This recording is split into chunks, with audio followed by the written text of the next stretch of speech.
Pernahkah kita bertanya, sebenarnya hidup ini mau dibawa kemana? Kita bangun pagi, sibuk, lelah, mengejar banyak hal. Tapi kalau arah hidupnya salah, semua bisa sia-sia. Dalam kajian ini, Ustadz Adi Hidayat mengajak kita merenung. Apakah hidup kita sedang menuju Allah atau justru menjauh? Dengarkan baik-baik, karena ini bukan sekadar kajian, ini pengingat arah hidup. Bismillahirrahmanirrahim. Assalamualaikum warahmatullahi wabarakatuh.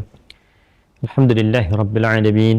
Wassalatu wassalamu ala rasulillahil karim wa ala alihi wa sahbihi ajma'in wa ba'd.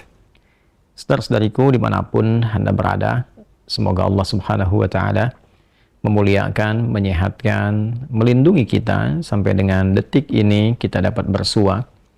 Dan lebih dari itu, semoga Allah subhanahu wa ta'ala senantiasa memberikan taufik, panduan untuk menjalani kehidupan di dunia ini agar mendapatkan rahmat Allah Subhanahu wa taala yang bisa kita bawa pulang menghadap Allah pada hari kiamat kelak insyaallah.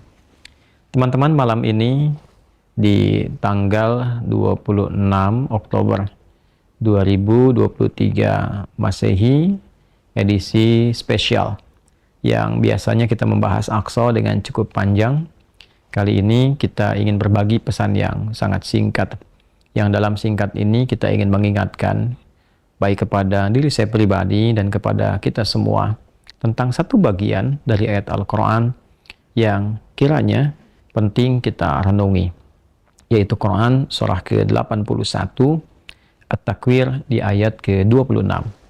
Saat Allah Subhanahu wa taala berfirman, "Fa'aina tadhhabun?" Maka engkau itu sesungguhnya mau kemana?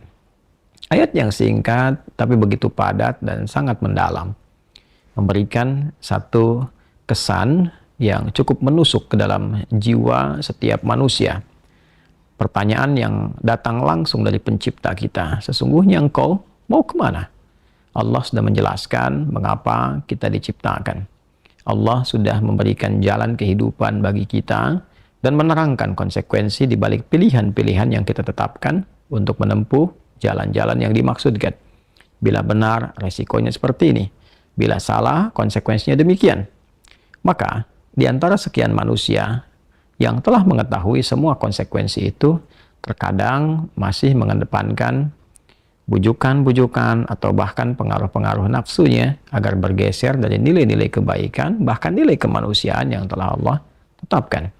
Ketika Allah menyampaikan, tidaklah aku ciptakan jin dan manusia itu kecuali untuk menaati aku, untuk beribadah kepada aku. Jadi sifat menjalani kehidupan di muka bumi ini adalah dilandaskan pada kepatuhan kita kepada Allah Subhanahu wa ta'ala. Kepatuhan itulah yang disebut dengan ibadah. Patuh, tunduk, patuh, bahasa Arabnya itu disebut dengan Islam. Jadi Islam dalam pengertian etimologi secara bahasa artinya tunduk, patuh, taat. Orangnya disebut dengan Muslim. Jadi setiap manusia itu konsekuensinya memang mesti patuh, tunduk dan taat kepada Sang Pencipta, yaitu Allah Subhanahu wa ta'ala. Karena itu ketika Allah menyampaikan di dalam firman-Nya, "Wa ma khalaqtul jinna wal insa illa liya'budun." Tidaklah aku ciptakan jin dan manusia itu kecuali untuk menjadikan seluruh aktivitasnya agar menaati Allah Subhanahu wa ta'ala, dijadikan sebagai ibadah. Jadi kita dari bangun tidur sampai tidur itu sejatinya adalah memetakan kurikulum untuk menaati Allah dalam bingkai ibadah. Dilatih dalam bentuk ritual. Ritual itu untuk mengaktifkan titik spiritual kita, titik roh kita. Segala yang terkait dengan roh disebut rohani. Jadi dalam diri kita ini ada spiritnya, ada rohnya. Dan itu adalah titik latihan pertama untuk mengaktifkan ya titik-titik kebertuhanan. Jadi ketika Allah sampaikan, tidaklah aku ciptakan engkau kecuali untuk menaatiku. Nah, titik ketaatan itu ya disebut dengan titik ritualnya. Ibadahnya ibadah ritual, ya keadaannya keadaan spiritual, itu yang penting kita aktifkan dulu. Itu sebabnya diminta kita sholat untuk mengoneksikan diri kita, mengaktifkan sinyal itu dengan Allah Subhanahu wa ta'ala, dengan Sang Pencipta. Sehingga ketika terkoneksi, terbangun kesadaran dari dalam diri kita sebagai sebuah fitrah. Nanti kesadaran itu yang akan membimbing bagian dari sifat intelektual kita, titik intelektual, ya IQ itu, ya intellectual question. Kemudian nanti titik fisik kita, physical question.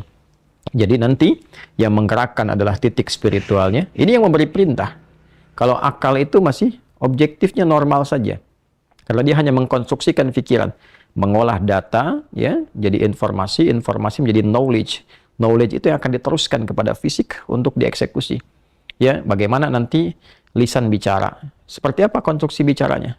Mengatur katanya bagaimana? Memilihnya seperti apa? Menjelaskannya bagaimana? Tapi perintah untuk melakukan itu sumbernya dari sini. Ya, dari titik terdalamnya. Di dalam itu cuma ada dua. Ada jiwa takwa, ada jiwa fujur. Fa'alhamaha fujuraha wa taqwaha. Maka di dalam diri manusia itu, di titik paling dalamnya itu, ada nilai kebaikan, disebut dengan takwa, karakter moral kebaikan. Ada yang buruk disebut dengan fujur. Nama lainnya disebut dengan nafsu. Karena dari fujur keluar su, melewati nafas. Nafas ketemu su, jadi nafsu. Quran surah ke-12 ayat 53. Wa ma ubarni'un nafsi innan nafsa la'ammaratum bisu illa ma rahima rabbi.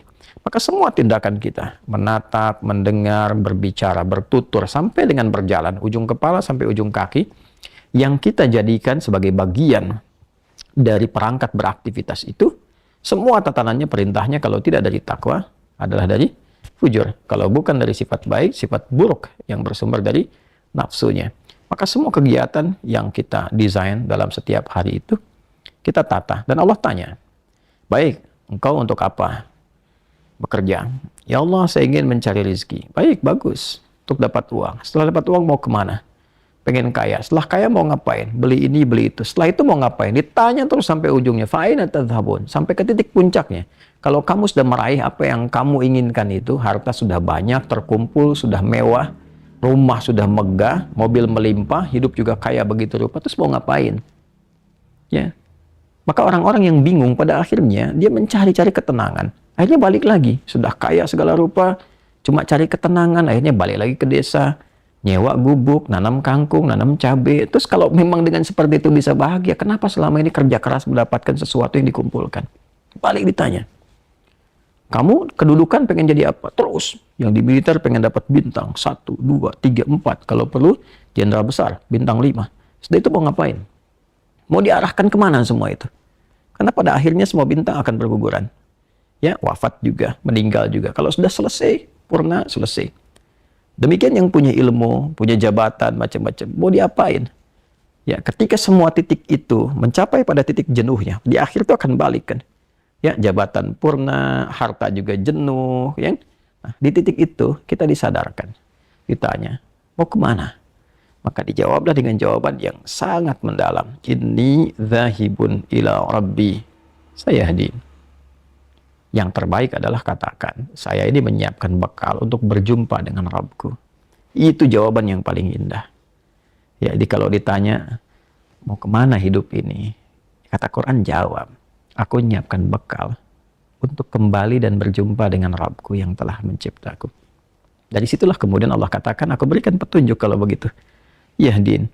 Ya, aku berikan petunjuk kata Allah. Jadi orang-orang yang menyiapkan semua aktivitasnya dan dia lakukan untuk Allah, berjumpa dengan Allah, maka Allah akan berikan petunjuk dalam setiap aktivitas kehidupannya. Diberi petunjuk bagaimana mata memandang, telinga mendengar, lisan bicara, sampai kaki berjalan. Sehingga dia betul-betul menjadi pengabdi dari Rabb-Nya yang maha menyayanginya. Pengabdi disebut dengan abdun, jamaknya disebut dengan ibadun. Yang maha menyayangi disebut Rahman, maka disebutlah dia dengan ibadur Rahman. Wa ibadur Rahman alladzina yamshuna 'alal ardi hauna wa idza khatabahumul jahiluna qalu salama. Demikian di surah Al-Furqan itu. Itulah puncak yang mesti kita ikhtiarkan dalam kehidupan, yang kita selalu sampaikan dan komitmenkan sejak bangun tidur. Dan kita katakan alhamdulillahilladzi ahyana ba'da ma amatana wa ilaihin nusyur. Terima kasih ya Allah, segala puji hanya milik-Mu yang telah memberi kesempatan hamba menjalani kehidupan. Padahal engkau telah tahan nyawa hamba tadi dalam tidur. Sesuai ajal kau berikan kesempatan. Hamba berjanji ya Allah, hamba akan menyebar beraktivitas untuk mencari bekal menghadap-Mu. Saudara-saudariku, sedalam, sejauh, sebanyak kegiatan, aktivitas jabatan yang telah kita kumpulkan, harta benda, pengetahuan, sampai detik ini, apakah betul-betul sudah kita siapkan sebagai bekal untuk bertemu dengan Allah? Atau hanya sekedar mengumpulkan semua itu tanpa arah, yang pada akhirnya bertemu dengan kejenuhan kembali. Renungkanlah malam ini, malam Jumat. Jumat saat manusia pertama diciptakan, diturunkan di surga mengawali misi di dunia, diwafatkan, dan di titik itu kita akan berpisah dengan dunia. Saat azan berkumandang, nampak jelas seluruhnya. Semoga Allah muliakan kita. Selamat merenung. Allahu Akbar. Allahu Akbar. Subhanakallahumma bihamdika nasyhadu an la ilaha illa anta nastaghfiruka wa natubu ilaik. Alhamdulillahirabbil alamin. Assalamualaikum warahmatullahi wabarakatuh. Hidup ini singkat, tapi pertanggungjawabannya panjang. Jangan sampai kita sibuk, tapi salah tujuan. Jika kajian ini menyentuh hati Anda, silakan like sebagai dukungan dakwah. Subscribe channel Mari Hijrah agar tidak tertinggal kajian bermanfaat lainnya. Dan bagikan video ini, barangkali menjadi sebab hidayah bagi orang lain. Semoga Allah membimbing langkah kita menuju tujuan yang benar.